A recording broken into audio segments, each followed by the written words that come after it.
In today's episode of HR Visionaries, we're going to talk to Rares from ABBYY. So he's going to talk about how important it is to communicate to employees and future employees. Stay tuned.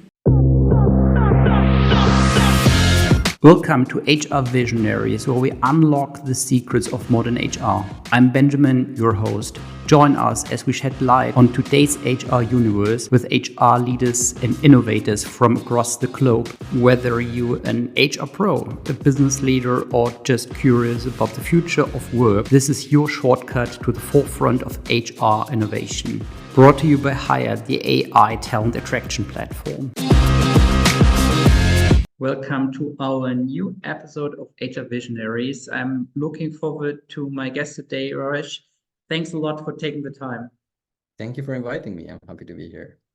It's great to have you. Can you tell us in a few sentences, who are you? Yes, of course. So my name is Rares Man. Bit of a hard name to pronounce. The origin. Did I do okay? Yeah. Most people get it wrong when they see it just written. It is pronounced Rares. Bit challenging for people that cannot roll their R's and the S at the end. It's a sh. So the origin is Romanian. That's where I'm from. Currently live in London. I am here in the capacity, I guess, as head of internal communications and employer branding at a company called ABBYY. Been in the communications HR space for around about 1 decade. Very different companies. I think we're going to discuss this in more detail in a bit, but very different companies, very different industries, sizes. So I've got a bit of mixed experience, I would say, which makes me a communications, marketing, HR generalist. I like to call myself a general problem solver because I've got another thing that I usually say, that I've got approximate knowledge in a lot of things, which makes me very adaptable to different scenarios. So you'll see the types of companies, the types of things that I'm doing in my current role and company are very diverse. But most of my experience comes from communications and HR space. So it's a space that I found really fits my the way I like to work, the pace that I like to work, the type of interactions, the type of impact that I'm having. So I'm happy to be in this space, and very excited to see how the HR and communications and HR communication space is moving forward. Very exciting times, a lot of uncertainty for a lot of people. At the same time, I think it's exciting to look forward. And it's indeed exciting, as you said. Okay, well, as a generalist, you have knowledge in very many areas. At the same time, now with the rise of AI, there is so much knowledge you can grab from so many sources that being a generalist is actually pretty beneficial, right? So you can connect so much information I think so, instead of like being like a super expert in a very niche environment. That's probably also the way to go. Yeah, I mean, let AI be the expert, and the human to know how to use that technology and the information. I think that's definitely something that we're going to see more and more of. And we talk about it a lot at ABBYY, actually, because we are an AI company essentially. And what we talk about is purpose-built AI, which means AI that's created for a specific use, which makes it faster, more efficient, more reliable.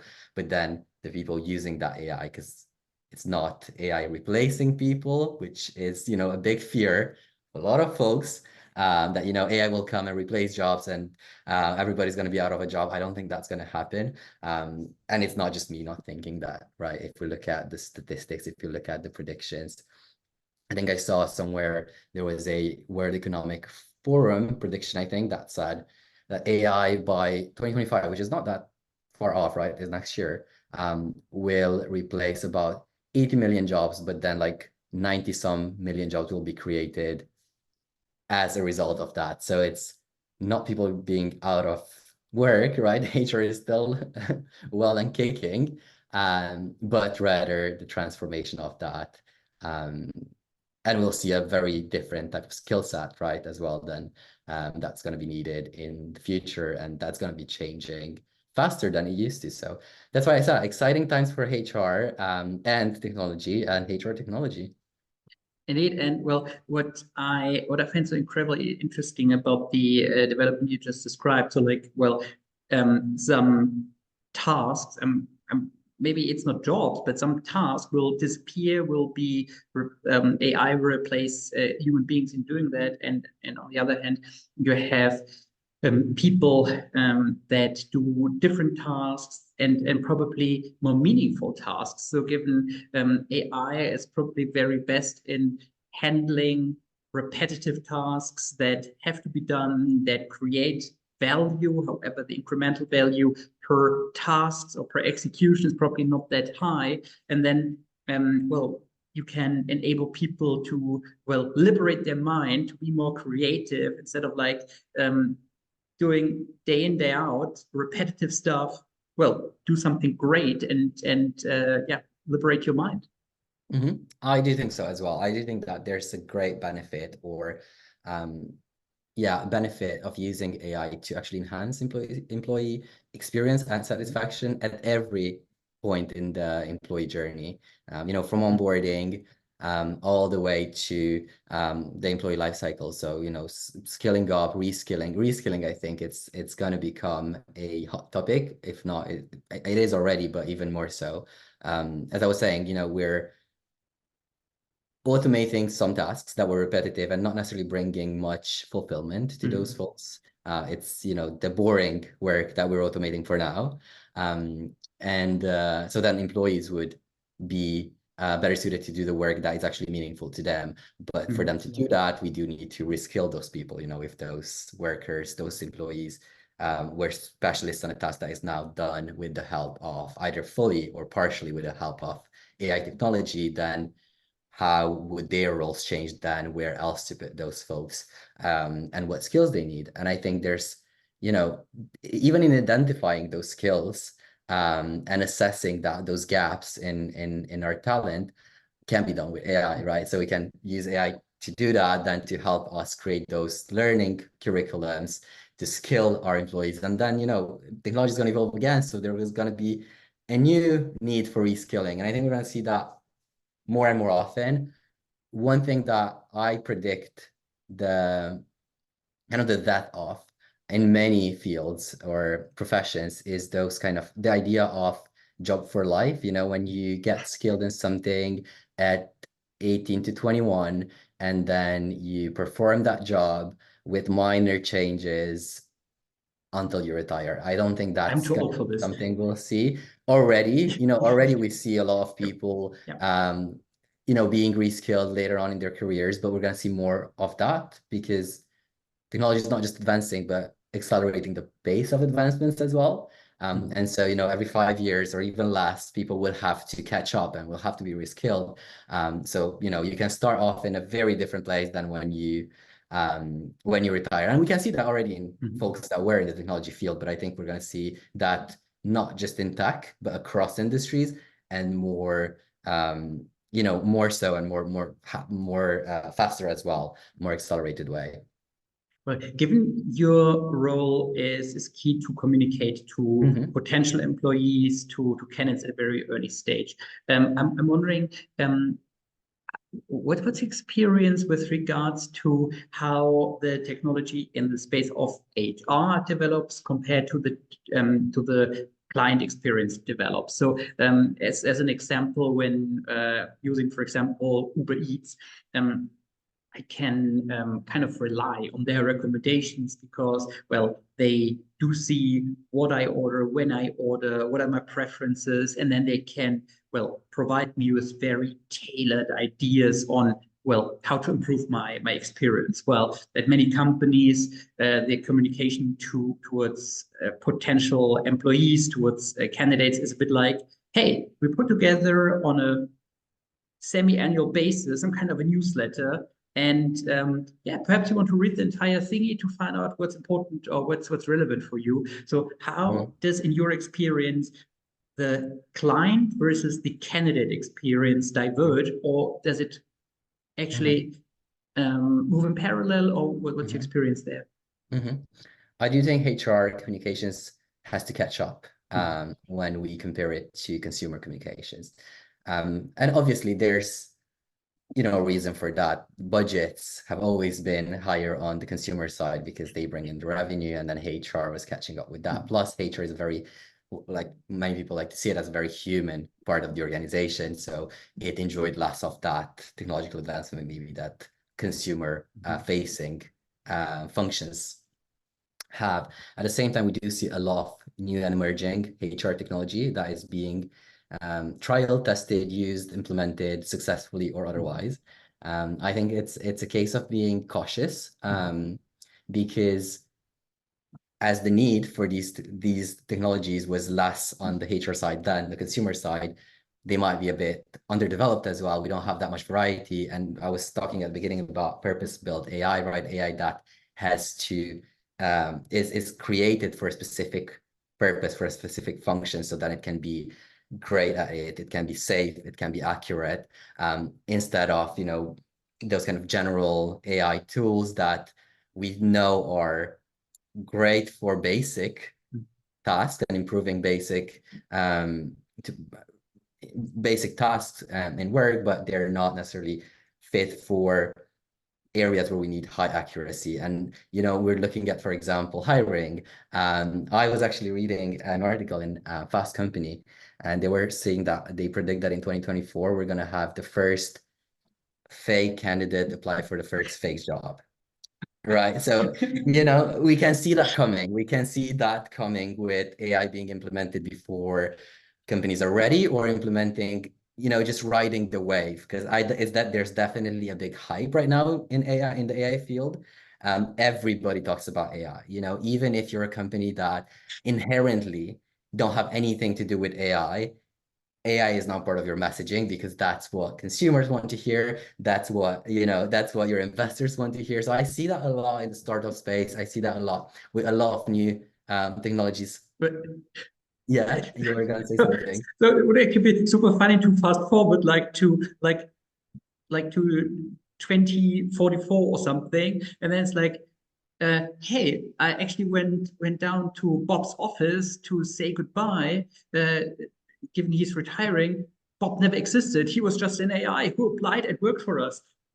Right. Yeah. So, it's a bit crazy and far-fetched to think of it now, but I don't think it's going to be in the future. We already have the concept of digital workers, right? Which is, bots or software that performs the role of an employee, but they don't exist. They're a virtual kind of like AI assistants. And we all use AI assistants, right? I mean, the likes of generative AI models like ChatGPT, Bard, and whatnot, they are to some extent embedded in the day-to-day of many people in many companies.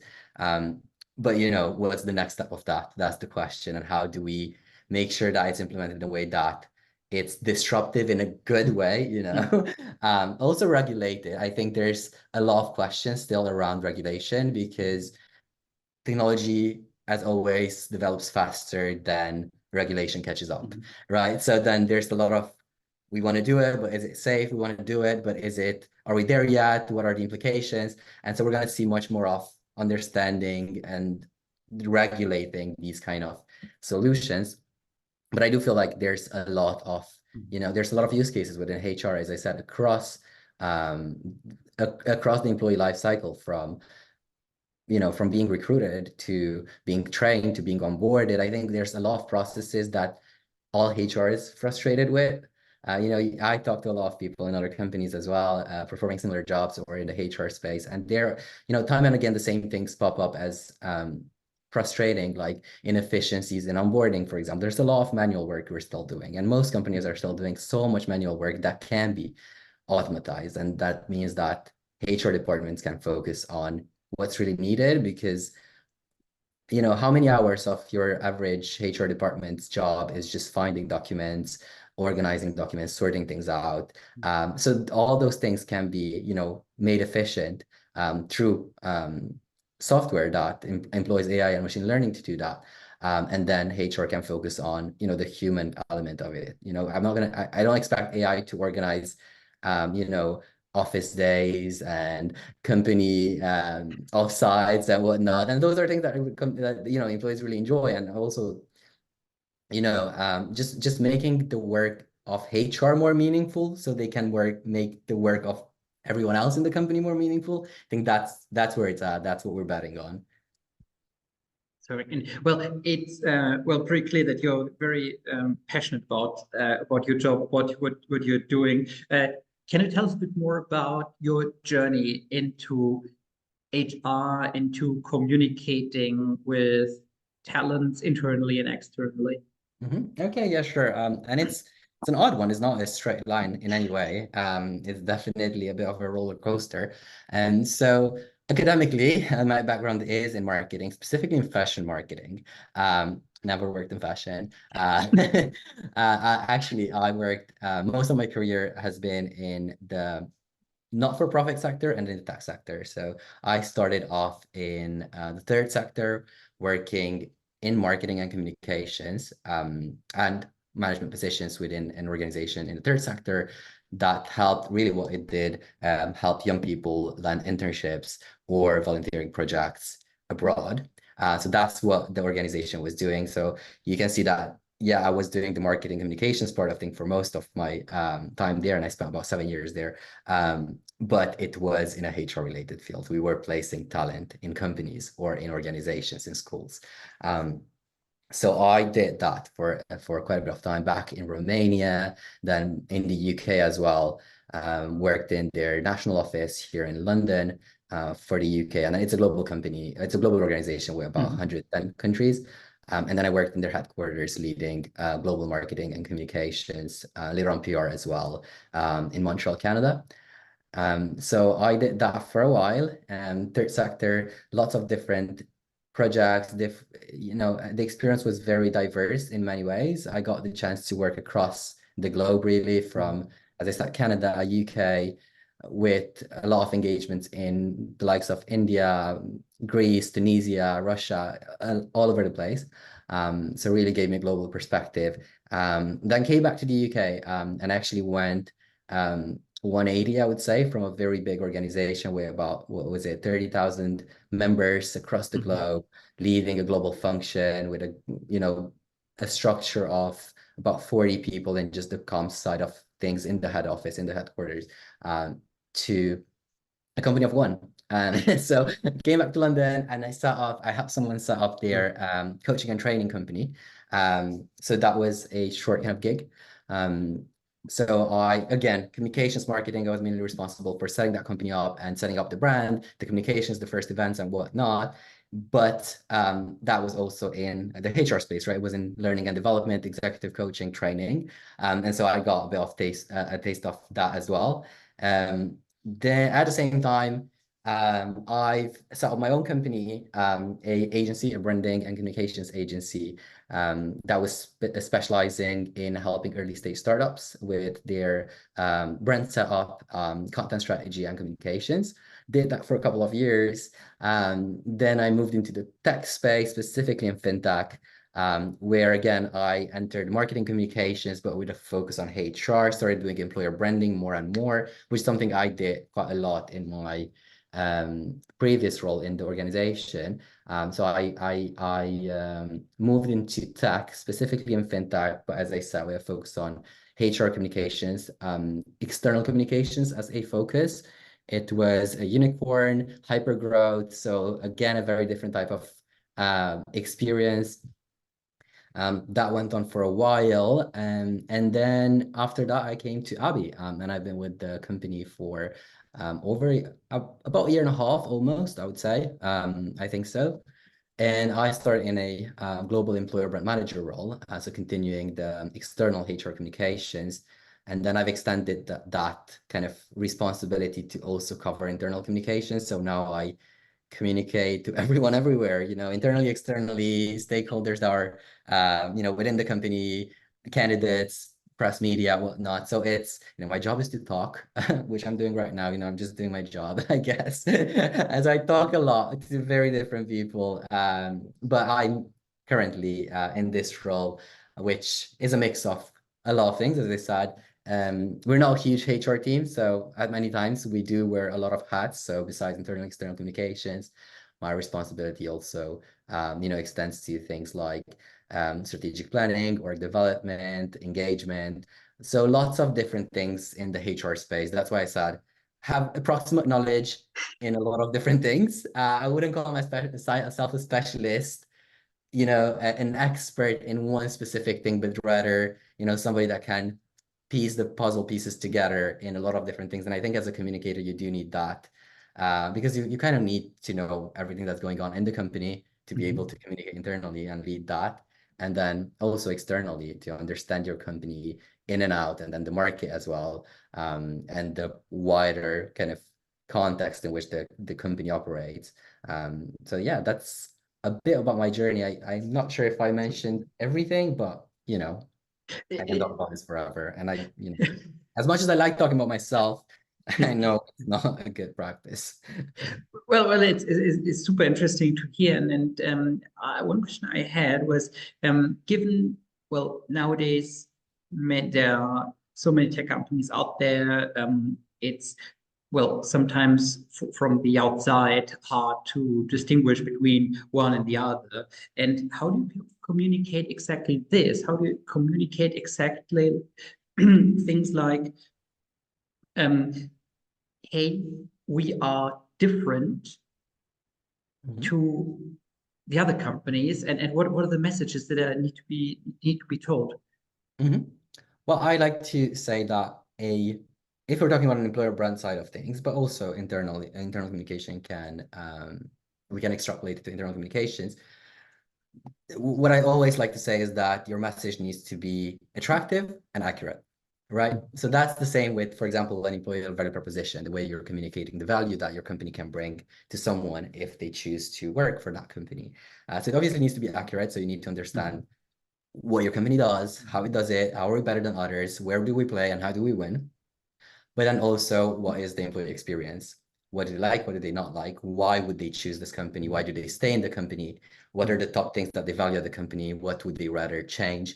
And so it really comes down to understanding your workforce, your company and your workforce, which is done by listening.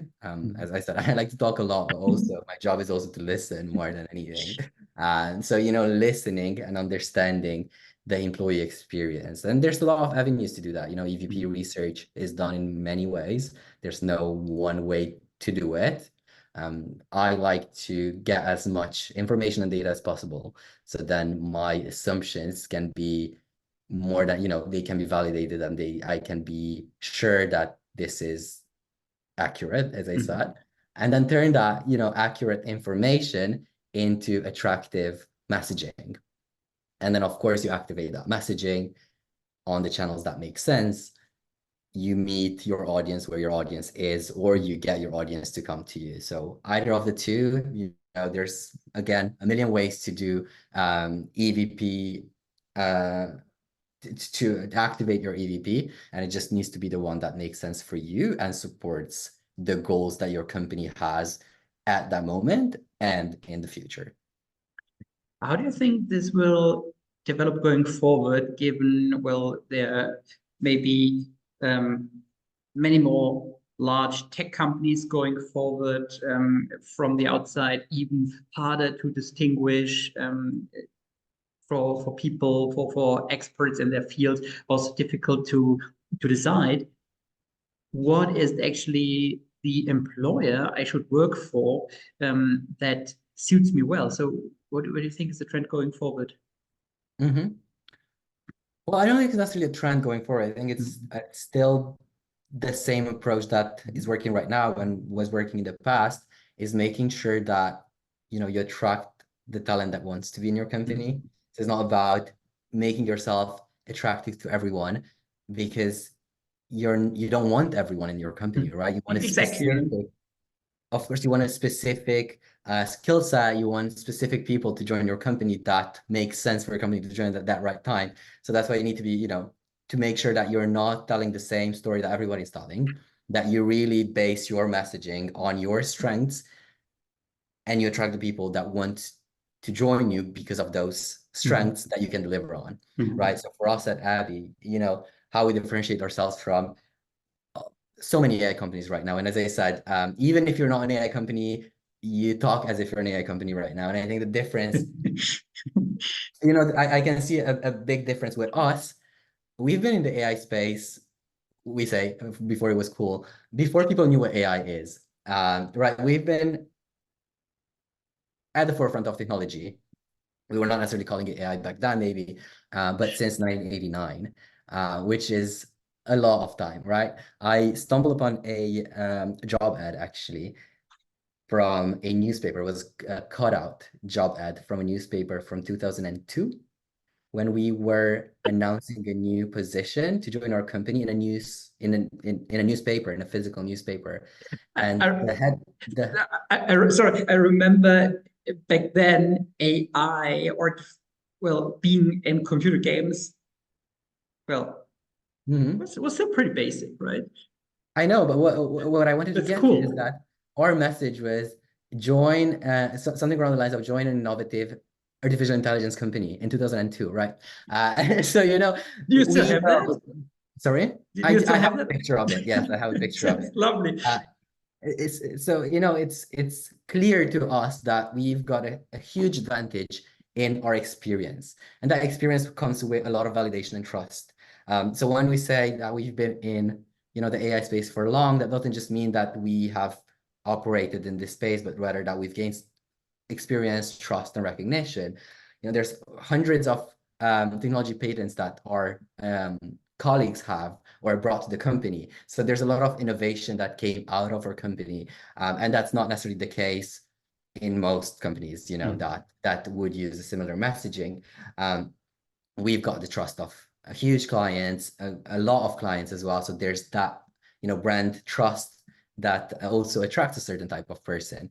And then obviously there's the employee experience. So besides what the company does and how well recognized it is in a specific market or in a specific area, we also have the type of experience that we provide to the employee. And I think that's obviously a huge part of why somebody would choose to work for a company. Of course, I want to work for a company that I am excited about in means of what they do in the product, but also I want to have a work environment where I can thrive, right? So for us, that's again a very important pillar in our messaging, in our employee value proposition, is the type of experience that we provide. And we're, most of our colleagues work remotely or hybrid in a flexible setting. So we do offer that kind of, I would say, enhanced or superior experience as compared to many companies, especially in recent times. We've seen, that kind of rise in remote work, flexibility,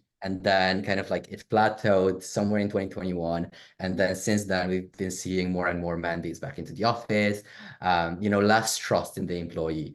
And that's something that we made clear from, the beginning, or at least from since I'm in the company. It's been at the forefront of how we communicate and what kind of person we want to attract, is that we want people that can be trusted and people that enjoy that trust and autonomy.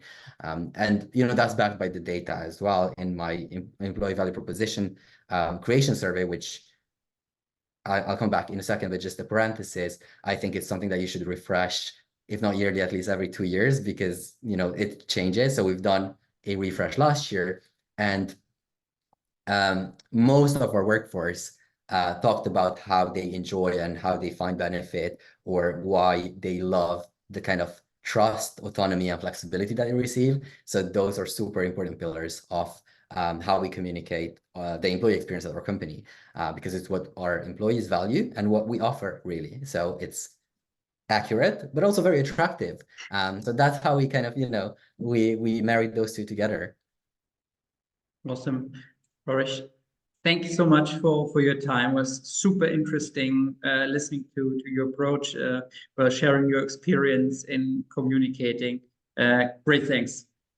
No, thank you for having me. I really enjoyed the conversation. So, and you guys all, thanks for listening, and I'm sure you also benefit a lot from the conversation about how to communicate in an environment where things are becoming more difficult. But if you have the same message for now 22 years, being an innovative AI company, that's pretty stunning. See you next time.